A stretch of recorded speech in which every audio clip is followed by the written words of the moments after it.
Welcome back to our channel study guide. আজ আমরা আলোচনা করব সপ্তম শ্রেণীর অষ্টম অধ্যায় ত্রিভুজ অঙ্কন। এই ত্রিভুজ অঙ্কন জ্যামিতির একটা গুরুত্বপূর্ণ পার্ট, কারণ তোমরা যদি ত্রিভুজ অঙ্কন করতে না পারো, তোমরা ক্লাস 8, 9 এবং 10-এর যে সম্পাদ্যগুলি আছে সেগুলি কিন্তু করতে পারবে না। কারণ প্রত্যেকটি ক্লাসেই তোমরা ত্রিভুজ সম্পর্কিত উপপাদ্য সম্পাদ্য আছেই। তাই ত্রিভুজটা যদি না শিখো যে ত্রিভুজ কিভাবে অঙ্কন করা যায়, দেখবে ক্লাস 8 বা 9 বা 10-এ গিয়ে তোমাদের 3টি বাহুর পরিমাপ দিয়ে দেবে, কিংবা দুটো বাহু একটা কোণ, কিংবা একটা বাহু দুটো কোণ, কিংবা সমকোণী ত্রিভুজ।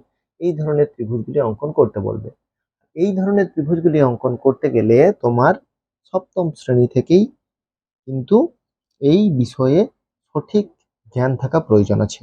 যদি এখন ভালো করে না শিখো তাহলে তখনও ভালো করে পারবে না। তাই জ্যামিতির পার্টটা তোমাদের ভালো করে শিখতে হবে। এর পূর্বেই আমরা 6 নম্বর অধ্যায়ের বিভিন্ন কোণের ধারণা, স্কেল ও কম্পাসের সাহায্যে যে কোণের ধারণা সেটি নিয়ে আমরা আলোচনা করেছি, এবং যেটি কোষে দেখি অধ্যায় আছে 7, সেটিকে বিস্তারিত আলোচনা করেছি। প্লেলিস্টের লিঙ্ক তোমরা ডেসক্রিপশনে পেয়ে যাবে, চাইলে সেই ক্লাসগুলি তোমরা দেখতে পারো। বারবার বলছি, জ্যামিতির পার্টটা আমি বেশি জোর দিই প্রত্যেকটা ক্লাসের ক্ষেত্রেই। তাই তোমাদেরও বলছি, জ্যামিতিগুলি ভালো করে দেখো, বোঝার চেষ্টা করো। কোথাও অসুবিধা হলে কিন্তু অবশ্যই আমাকে জানাও। এই যে জ্যামিতির পার্ট আছে, এই জ্যামিতির পার্ট প্রথমত যেটা জানা আমাদের প্রয়োজন ছিল আগেই, সেই ক্লাসটি যদিও তোমাদের হয়নি, ত্রিভুজের প্রকারভেদ। ত্রিভুজের প্রকারভেদ প্রথমে এটা জানা দরকার ছিল। এই ত্রিভুজ কয় প্রকার, এই ত্রিভুজ কয় প্রকার এবং ত্রিভুজগুলি কি কি হতে পারে, এই ধারণাটা প্রথমে যদি থেকে যায়, তাহলে খুব সহজেই আমরা ত্রিভুজগুলিও অঙ্কন করতে পারবো। আমি একটা সংক্ষিপ্ত আলোচনা আজ করে দিচ্ছি। এই সংক্ষিপ্ত আলোচনা থেকে যদি তোমাদের বুঝতে অসুবিধা হয়, অবশ্যই কমেন্ট করে জানাবে। তাহলে এই ত্রিভুজ নিয়ে, প্রত্যেকটি সমতলিক চিত্র নিয়ে একটা করে বিস্তারিত ক্লাস অবশ্যই আমি করব, সেটা ত্রিভুজ হোক, কোণ হোক, চতুর্ভুজ হোক, কিংবা বৃত্ত হোক। তাহলে আজকের যে আলোচনা সেটা হচ্ছে ত্রিভুজ। ত্রিভুজ হচ্ছে একটি সমতলিক চিত্র, 3টি বাহু দ্বারা বেষ্টিত একটি সমতলিক চিত্রকে ত্রিভুজ বলা হয়। ত্রিভুজ মানে হচ্ছে 3টি বাহু, ভুজ মানে হচ্ছে বাহু, ত্রি মানে হচ্ছে 3। তাহলে এই ত্রিভুজকে প্রথমত দুটি ভাগে ভাগ করা যায়, একটা হচ্ছে কোণ ভেদে এবং একটা বাহু ভেদে। ঠিক আছে, কোণ ভেদে এবং বাহু ভেদে। যদি বাহু ভেদে ত্রিভুজগুলি বলি, বাহু ভেদে ত্রিভুজ, ঠিক আছে, বাহু ভেদে যে ত্রিভুজগুলি, 1 নম্বর যেটা হবে সেটা হচ্ছে বিষমবাহু ত্রিভুজ। বিষমবাহু ত্রিভুজ, যে ত্রিভুজের বাহুগুলি প্রত্যেকটি অসমান, অর্থাৎ কোনোটিই সমান নয়, তাকে বলা হয় বিষমবাহু ত্রিভুজ। 2 নম্বর হচ্ছে সমবাহু ত্রিভুজ, অর্থাৎ প্রতিটি বাহু সমান। ঠিক আছে, প্রতিটি বাহু সমান। 3 নম্বর হচ্ছে সমত্রিভুজের বিষয় সমদ্বিবাহু ত্রিভুজ। সমদ্বি, এখানে সমবাহু মানে সবগুলি সমান, সব বাহুগুলি সমান। বিষমবাহু মানে কোনোটি সমান নয়, বিষম মানে সমান নয়। তবে সমদ্বিবাহু মানে দুটি বাহু সমান। তাহলে এই 3টি বাহু হচ্ছে 3টি ত্রিভুজ হচ্ছে বাহু ভেদে। এবার কোণ ভেদে, কোণ ভেদে ত্রিভুজ। ঠিক আছে, কোণ ভেদে ত্রিভুজ, কোণ ভেদে ত্রিভুজ। 1 নম্বর কোণ ভেদে ত্রিভুজ কি? প্রথমত হচ্ছে সূক্ষ্মকোণী, প্রথম হচ্ছে সূক্ষ্মকোণী ত্রিভুজ। সূক্ষ্মকোণী ত্রিভুজ, যে ত্রিভুজের প্রতিটি কোণই সূক্ষ্মকোণ, তাকে বলা হয় সূক্ষ্মকোণী ত্রিভুজ। তারপর 2 নম্বর হচ্ছে স্থূলকোণী, স্থূলকোণী ত্রিভুজ, অর্থাৎ যে ত্রিভুজের একটি কোণ স্থূলকোণ। এবার তাহলে কোণ সম্পর্কে আবার জানতে হয় যে সূক্ষ্মকোণ কোনটা, স্থূলকোণ কোনটা, মানে প্রত্যেকটা একটা বিস্তারিত আলোচনা তোমাদের জ্যামিতির ক্ষেত্রে দরকার আছে। সূক্ষ্মকোণ হচ্ছে 90 ডিগ্রির থেকে যে কোণগুলি ছোট তাকে বলা হয় সূক্ষ্মকোণ। এবং তাহলে কোণ সম্পর্কেও কিন্তু আমাদের জানা প্রয়োজন, যেটা বলছিলাম। তাহলে সূক্ষ্মকোণ যেটা বললাম, কি বললাম, যেটা 90 ডিগ্রি থেকে কম, সেটা হচ্ছে সূক্ষ্মকোণ। 90 ডিগ্রি হলে সমকোণ, 90 ডিগ্রি থেকে বেশি এবং 180 ডিগ্রি থেকে কম সেটা হচ্ছে স্থূলকোণ। তাহলে ত্রিভুজের যে কোনো একটি বাহু যদি স্থূলকোণী হয় তখন তাকে বলা, স্থূলকোণ হয় তখন তাকে বলা হয় স্থূলকোণী ত্রিভুজ। আর শেষ হচ্ছে সমকোণী ত্রিভুজ। এই সমকোণী ত্রিভুজ কি? যে ত্রিভুজের একটি কোণ সমকোণ, যে ত্রিভুজের একটি কোণ সমকোণ অর্থাৎ 90 ডিগ্রি, তাকে বলা হয় সমকোণী ত্রিভুজ। তাহলে কোণ সম্পর্কে বা কোণের বিভাজন সম্পর্কে যদি তোমাদের ধারণা না থাকে, অবশ্যই এই ক্লাসের যে কমেন্ট বক্স আছে সেখানে কমেন্ট করো, তাহলে আমরা কোন নিয়ে যে ধারণা সেগুলি নিয়েও একটা বেসিক আলোচনা আমরা করব। তোমরা যেহেতু এখন সপ্তম শ্রেণীতে পড়ছো, সেহেতু তোমাদের ডিটেলসে সবকিছু জানতে হবে। কারণ ডিটেলসে জানলে পরবর্তীতে যদি ভালো করে পড়তে চাও, অবশ্যই দেখবে প্রত্যেকটা জিনিস তোমরা খুব সহজেই পারছো। আরেকটা আছে যেটা কোণ এবং বাহু দুটোর সমন্বয়ে গঠিত, সেটা হচ্ছে সমকোণী সমদ্বিবাহু। আর একটা হচ্ছে সমকোণী সমদ্বিবাহু ত্রিভুজ। তাহলে এখানে কতগুলো হলো? এখানে দেখো 60টা ত্রিভুজ নিয়ে আমরা আলোচনা করলাম। এবার যেহেতু আমরা অঙ্কনের অর্থাৎ সম্পাদ্যের ক্লাস করছি, আমরা বিস্তারিত না গিয়ে, যদি তোমাদের বিস্তারিত অবশ্যই প্রয়োজন হয় আমি অবশ্যই আলোচনা করবো এবং প্রত্যেকটি চিত্র সহ সংজ্ঞা সহ আলোচনা করব। তোমরা শুধুমাত্র একবার কমেন্ট করবে যে আমাদের এই ক্লাসটি প্রয়োজন। ঠিক আছে?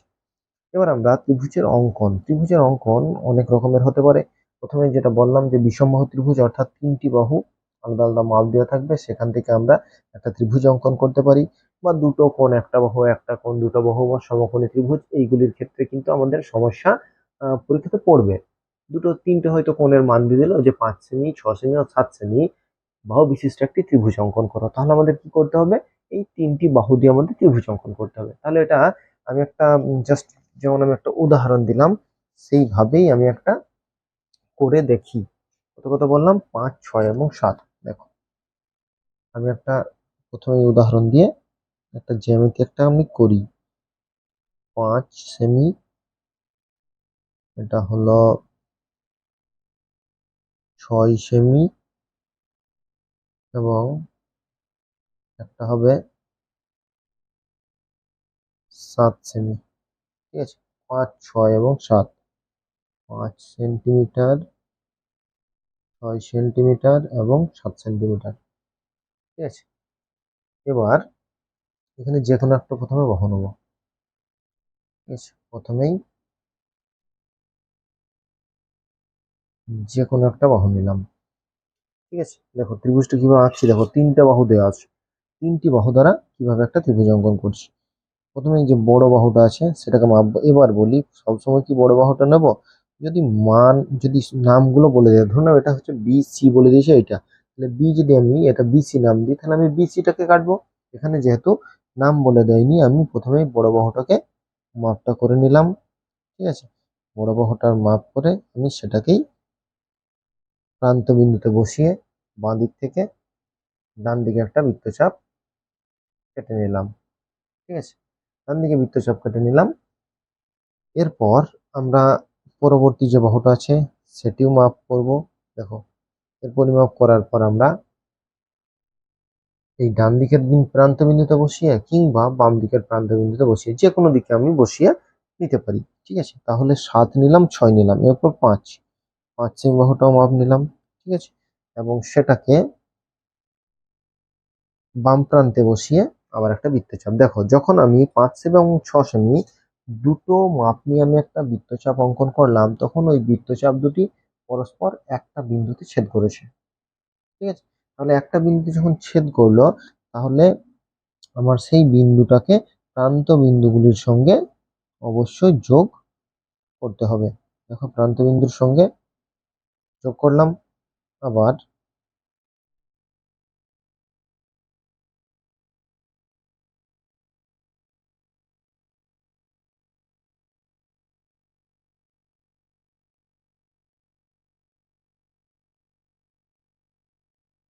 এটাও প্রান্ত বিন্দুর সঙ্গে যোগ করলাম। এটার নাম কি হলো? A B C. এটা এক্স নাম দিলাম। ঠিক আছে? তাহলে এটা কত সেমি? এটা হচ্ছে 7 সেমি। এবার বাংলাতে লিখবে এটা হচ্ছে 6 সেমি, এবং এটা হচ্ছে 5 সেমি। তিনটে যে বাহুর পরিমাপ আমাদের দেওয়া ছিল, এই তিনটে বাহুর পরিমাপ দিয়ে আমরা একটা কিন্তু ত্রিভুজ খুব সহজে এঁকে নিলাম। তাহলে তিনটি বাহু দ্বারা যদি ত্রিভুজ আঁকতে বলে, তাহলে আমরা এই পদ্ধতিতে ত্রিভুজটাকে আঁকতে পারি। ঠিক আছে? এবার কখন কিভাবে ত্রিভুজ অঙ্কন করা হয়, কখন কিভাবে ত্রিভুজ অঙ্কন করা হয়, এবং শুধুমাত্র কি বাহু দিলেই কি ত্রিভুজ আঁকা সম্ভব? শুধু বাহু, তিনটা বাহু দিয়ে দিলে তাহলে কি ত্রিভুজ আঁকা সম্ভব? সেটি নিয়ে আবার বিস্তারিত দেখো আমরা আলোচনা করব। দেখো কোষে দেখি 8, এই কোষে দেখি 8-এর 8.1-এর যে সমস্যাগুলি আছে সেগুলো নিয়ে আমরা একবার আলোচনা করে নিই। দেখো বলেছে ত্রিভুজের 3টি বাহুর দৈর্ঘ্য দেওয়া আছে। এই যে 1 2 3 করে 3টি করে বাহুর দৈর্ঘ্য দেওয়া আছে। যেখানে ত্রিভুজ আঁকা সম্ভব সেখানে ত্রিভুজ আঁকার চেষ্টা করি, যেখানে ত্রিভুজ আঁকা সম্ভব নয় কারণ দেখাই। তাহলে এখানে আমার একটা পদ্ধতি আমাকে জানতে হবে যে যখন ত্রিভুজের 3টি বাহু দেওয়া থাকবে, দুটি বাহুর যোগফল যদি 3 নম্বর বাহু থেকে বেশি হয়, দুটি বাহুর যোগফল ধরে নাও এখানে 4 সেমি 5 সেমি আর 7 সেমি আছে, তাহলে দেখো দুটি বাহুর যোগফল কত 9, 7-এর থেকে বড়, কিংবা 5 আর 7 যোগ করো, 5 আর 7 যোগ করলে কত 12, 12 4-এর থেকে বড়, কিংবা 4 আর 7 যোগ করে কত 11, সেটা 5-এর থেকে বড়। তাহলে তিনটি, যে কোনো রকম ভাবে তিনটি মধ্যে দুটি বাহু যোগ করে যদি 3 নম্বর বাহু থেকে বেশি হয় তাহলে সেটা ক্ষেত্রে ত্রিভুজ আঁকা সম্ভব, যদি না হয় তাহলে কিন্তু ত্রিভুজ আঁকা সম্ভব নয়। তাহলে 3টি সমস্যা কিন্তু আমার এখানে দেওয়া আছে, তাহলে যেগুলি ত্রিভুজ আঁকা সম্ভব সেগুলি আমি ত্রিভুজ আঁকবো, যেগুলি সম্ভব নয় কেন সম্ভব নয় সেটাও আমরা লিখবো। ঠিক আছে, তাহলে কোষে দেখি, দেখো এখানে একটা আমি উদাহরণ দিয়ে দেখিয়েছিলাম, এরপর আমি কোষে দেখি যে সমস্যা 8.1। ঠিক আছে, প্রথমে হচ্ছে 1-এর 1 কত কত বলা আছে 4 সেমি, 5 সেমি ও 7 সেমি। ঠিক আছে, 4 সেমি 5 সেমি 7 সেমি। তাহলে দেখো আমরা 4 আর 5 যোগ করে হচ্ছে 12, সেটা 7-এর থেকে বেশি, তাই না? 4 আর 5 যোগ করে কত হয় 9, 9 তো 7-এর থেকে বেশি, 9 7-এর থেকে বেশি, তাহলে 9 গ্রেটার দেন 7, এটার ক্ষেত্রে ঠিক আছে। আবার দেখো দুটোই সেমি হবে। আবার 4 এর সঙ্গে যদি 7 যোগ করি, 4 এর সঙ্গে 7 যোগ, সেটা 4 আর 7 কত 11, দেখো 11, 11 কার থেকে বেশি 5-এর থেকে বেশি, গ্রেটার দেন 5, গ্রেটার দেন 5। আর একটা কি, আর একটা আছে 5 আর 7, 5 আর 7 যোগ করলে কত 12, কত পড়ে আছে 4, 4-এর থেকে বেশি, তাহলে 12 গ্রেটার দেন 4। তাহলে তিনটে ক্ষেত্রেই আমার, দেখো যেটা বলছিলাম যে ত্রিভুজের যে কোনো দুটি বাহুর যোগফল যদি 3 নম্বর বাহু থেকে বেশি হয় তাহলে ত্রিভুজ আঁকা সম্ভব, তাহলে এক্ষেত্রে ত্রিভুজ আঁকা সম্ভব। তাহলে আবার একই রকম ভাবে আমি কি করব, 4 5 এবং 7 তিনটে বাহু অঙ্কন করে নেব। দেখো প্রথমে হচ্ছে 4 সেমি, 4 সেমি, এরপর হলো 5 সেমি, এরপর হলো 7 সেমি। ঠিক আছে, 4 5 7, দেখো একটা হচ্ছে 4 সেমি, একটা হচ্ছে 5 সেমি, আর একটা হচ্ছে 7 সেমি। তাহলে প্রথমেই যে কোনো একটা বাহু আমি অঙ্কন করব, প্রথমেই যে কোনো একটা বাহু অঙ্কন করব। তাহলে যে কোনো একটা বাহু অঙ্কন করলাম। তারপরে কি বলেছিলাম, যদি নাম না দেওয়া থাকে তাহলে বড় বাহুটা, নাম যেহেতু দেওয়া নেই, দেখো বড় বাহুটা এখান থেকে মেজারমেন্ট করলাম, কাটলাম। ঠিক আছে, এরপর হচ্ছে 5, দেখো 5টা নিলাম, আবার এই প্রান্তবিন্দু ডান দিকের প্রান্তবিন্দু থেকে 5 সেমিটা কাটলাম। এরপর হচ্ছে 4, 4-এর মাপটা নিলাম, আবার বাম দিকের যে প্রান্তবিন্দু এখানে বসিয়ে বৃত্তচাপ কেটে নিলাম। তাহলে এই যে 4 সেমি এবং 5 সেমি দুটো বৃত্তচাপ নিয়েছি, দুটো বৃত্তচাপ দেখো পরস্পরকে ছেদ করেছে, তাহলে ছেদ বিন্দুর সঙ্গে আমরা যে প্রান্ত বিন্দুগুলি আছে সেগুলিকে এবার যোগ করব।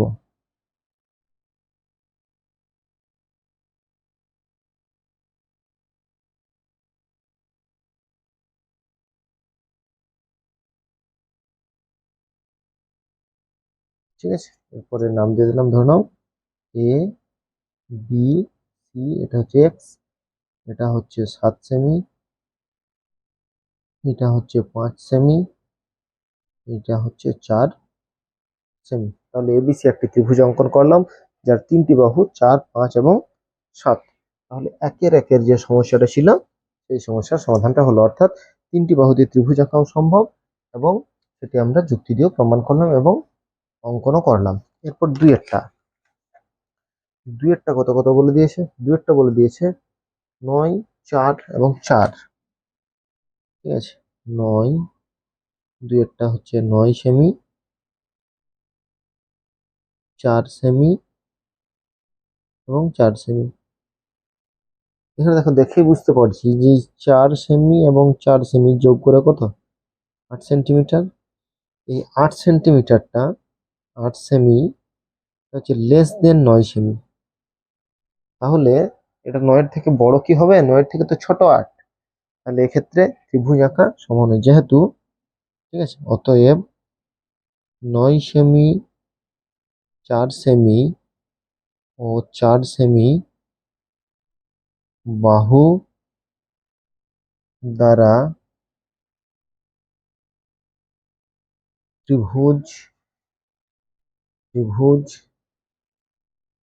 অঙ্কন করা সম্ভব নয়। কেন সম্ভব নয়? কারণ দুটি বাহুর যোগফল 3 নম্বর বাহু থেকে ছোট। ঠিক আছে, এরপর একের তিনটা কত বলেছে, 6 সেমি, 8 সেমি ও 10 সেমি। 6, 8 এবং 10। 6 সেমি, 8 সেমি এবং 10 সেমি। ঠিক আছে, তিনটে বাহু। তাহলে 6 আর 8 যোগ করলে কত হচ্ছে, 14। এই 14 গ্রেটার দেন কিন্তু 10। আবার যদি 6 এর সঙ্গে 10 যোগ করি তাহলে হচ্ছে 16। 16 গ্রেটার দেন হচ্ছে 8। আবার 8 এর সঙ্গে যদি 10 যোগ করি তাহলে হচ্ছে 18 গ্রেটার দেন 6। তাহলে প্রতিটি ক্ষেত্রেই কিন্তু ত্রিভুজ আঁকা সম্ভব। আমাদের যে থিওরি, এখানে যে সূত্র বলছে, এখানে কিন্তু এই তিনটি বাহু দ্বারা ত্রিভুজ আঁকা সম্ভব। তাহলে আমরা আবার একই রকম ভাবে 6, 8 এবং 10 তিনটি বাহু অঙ্কন করে নেবো। অঙ্কন করার পর যে কোনো একটা বাহু অঙ্কনের ক্ষেত্রে আমরা লিখবো অতএব ত্রিভুজ অঙ্কন করা সম্ভব। ঠিক আছে, এক্ষেত্রে ত্রিভুজ অঙ্কন করা সম্ভব। তাহলে দুটি বাহুর যোগফল 3 নম্বর বাহু থেকে অবশ্যই বড় হচ্ছে, তাহলে এক্ষেত্রে ত্রিভুজ আঁকা সম্ভব।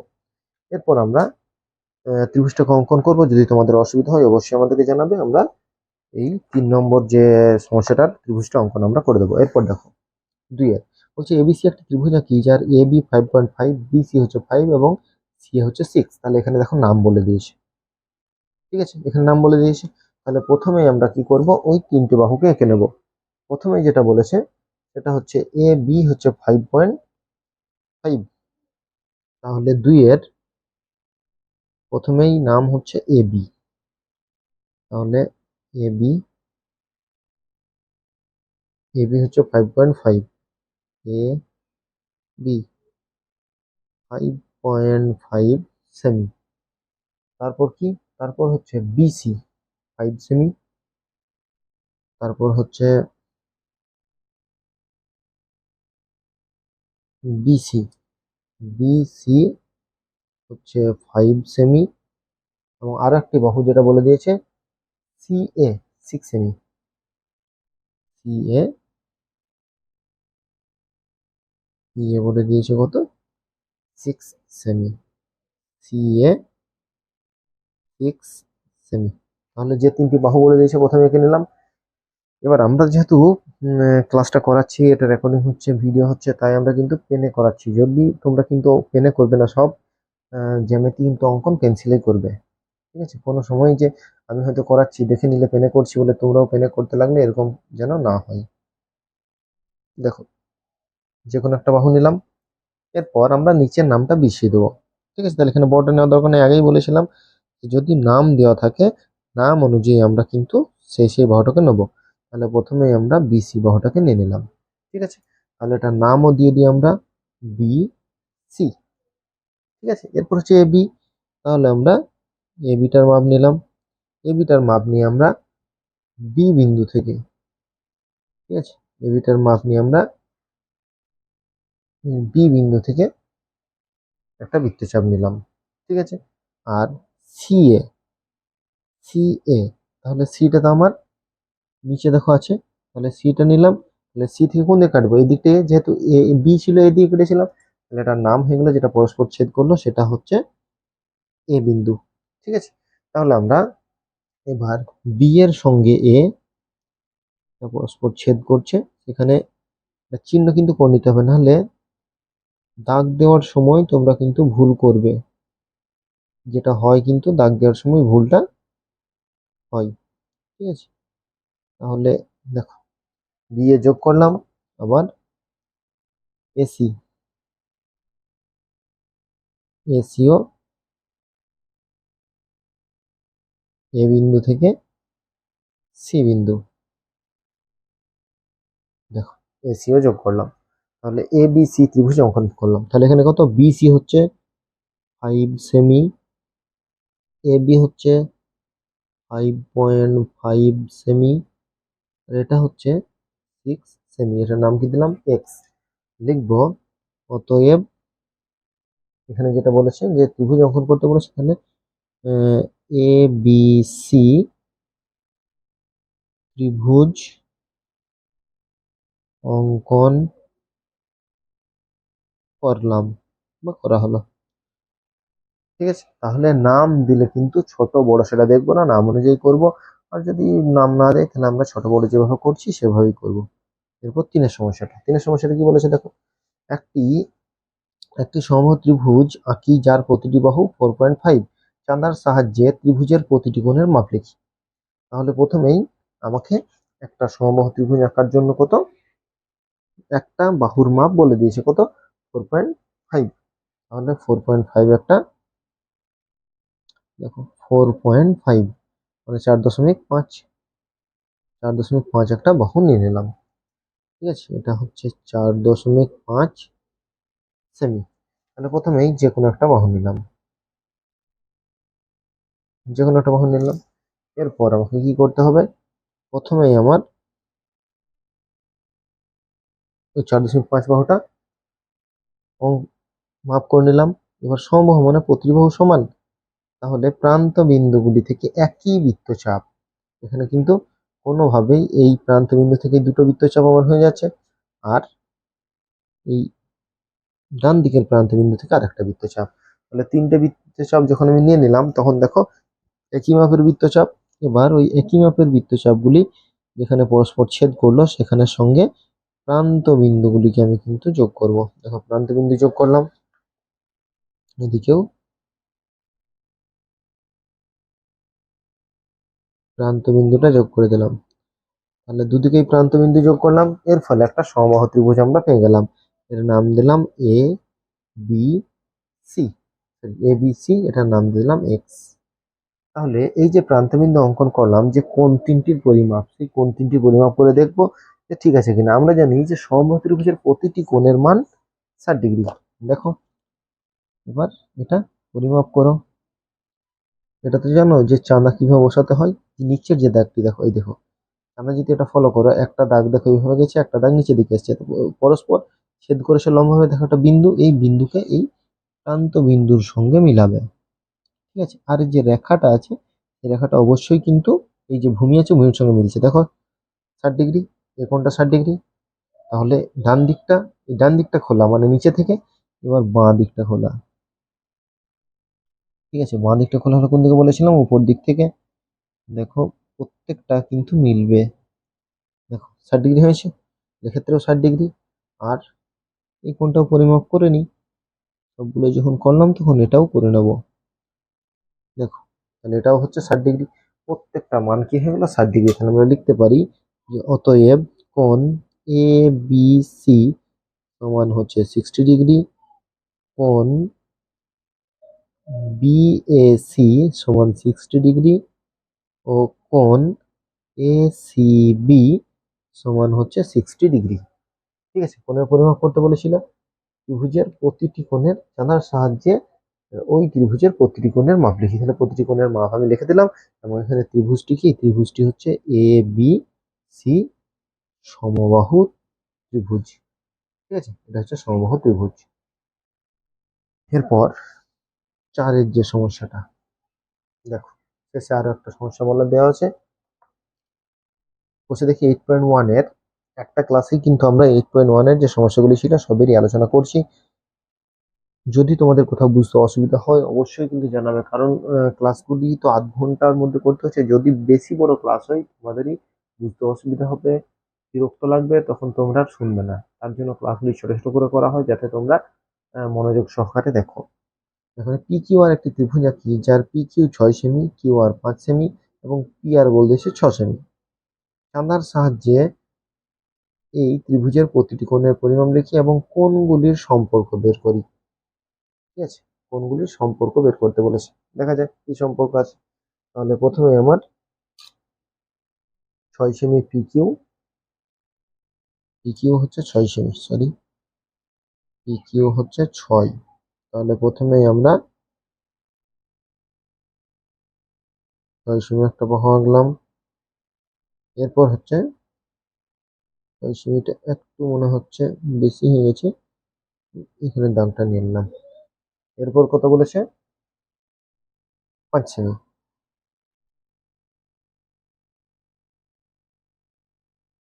5 সেমি, 5 সেমি নিয়ে নিলাম। এরপর আবার একটা বলেছে 6 সেমি। এর দুটো নাম আলাদা আলাদা বলার সাথে দুবারই এঁকে নিলাম। ঠিক আছে, তো প্রথমটার নাম কত বলেছে? P Q. পি কিউ হচ্ছে 6 সেমি, এখানে হচ্ছে 5 সেমি, সরি প্রথমটা ইংরেজিতে লিখে দিয়েছি সেমি। তারপর একটা হচ্ছে দেখো 5 সেমি হচ্ছে কিউ আর। কিউ আর হলো 5 সেমি। আর একটা হচ্ছে পি আর 6 সেমি। ঠিক আছে, তাহলে এখানে যে কোনো একটা বাহু নিয়ে নিই। দেখো, যে কোনো একটা বাহু নিয়ে নিলাম। এবার আমরা কি করে বুঝবো যে কিভাবে কোনটা লিখবো? আমরা নর্মালি যদি অক্ষরগুলোকে পরপর আমরা সাজাই, যেমন ধরো এ বি সি ডি আছে, তাহলে কি লিখবে? বি সি ডি এ এরকম আছে। এবার তুমি কি লিখবে? প্রথমে এ, তারপর বি, তারপর সি। তাহলে এখানে দেখো কোনটা আগে, পি তারপর কিউ তারপর আর। তাহলে আমরা যদি লিখি পি কিউ, এইভাবে না, ত্রিভুজটা এইভাবে হবে তো। একটা প্রথমে কিন্তু আমি সাইডে কোথাও লিখে দেখে নেবো কোনটার পর কোনটা হচ্ছে। তারপর তাহলে কিউ আরটা প্রথমেই দেখো, কিউ আর এর মাপটা নিই, কিউ আর এর মাপটা নিলাম। ঠিক আছে, তাহলে কিউ আরটা প্রথমেই আমি বাম প্রান্ত থেকে বাম প্রান্ত থেকে কেটে নিলাম। এটার নামটাও আমরা লিখে দেবো কিউ আর। ঠিক আছে, কিউ আর লিখে দিলাম, যেহেতু নিচে কিউ কিউ আর। এরপর হচ্ছে পি কিউ। তাহলে পি কিউ, দেখো এই P Q R P R একই মাপ। তাহলে পি কিউ একই, যদি আলাদা মাপ হয় অবশ্যই আমরা আলাদা করে মাপ নেবো। তো এখানে হচ্ছে পি আর। তাহলে পরস্পর দেখো দুটো বৃত্তচাপ, দুটোই 6 সেমি করে একটা বিন্দুতে ছেদ করলো। যে বিন্দু ছেদ করলো এর নামটা কি হবে? নামটা হবে পি। সাইডে লিখলাম। এবার আমরা এই যে পরস্পর ছেদ করলো বৃত্তচাপটি, সেটার সঙ্গে এই বিন্দুটাকে যোগ করব। ঠিক আছে, এরপর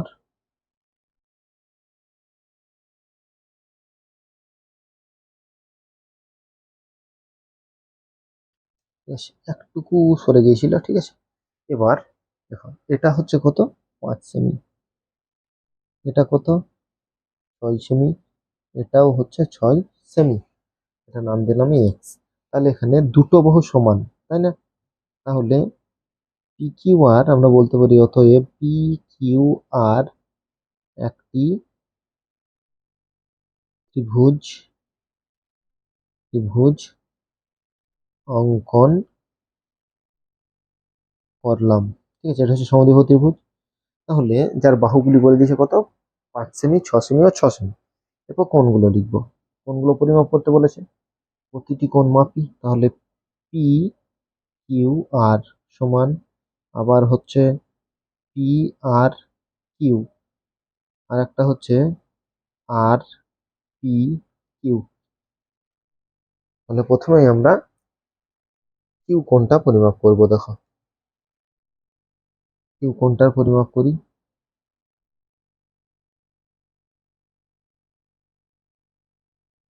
কত ডিগ্রি হচ্ছে? 65 ডিগ্রি। তাই না? 65°। এটাও কত? এটা হচ্ছে 65°। ঠিক আছে। যখন বাঁ দিকটা খোলা হবে তখন আমরা উপরেরটা, যখন ডান দিকটা খোলা হবে তখন আমরা চাঁদার নিচের দিকটা দেখব।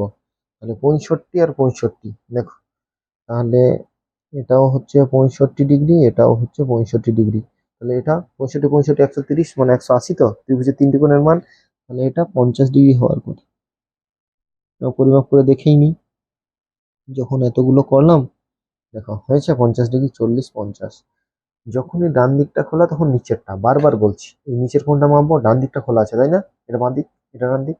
ডান দিকটা খোলা আছে, ডান দিক যদি খোলা থাকে তাহলে যখন মাপছি তখন আমি নিচেরটা ধরছি, যখন বাঁ দিকটা খোলা থাকছে এটা হচ্ছে ডান দিক, তাহলে বাঁ দিকটা খোলা থাকছে, এই ক্ষেত্রে আমরা উপরেরটা। তাহলে এটা কত হলো? 50°। তাহলে এখানে একটা সম্পর্ক আমরা পাচ্ছি, যে বলেছে কোণগুলির মধ্যে সম্পর্ক বের করি।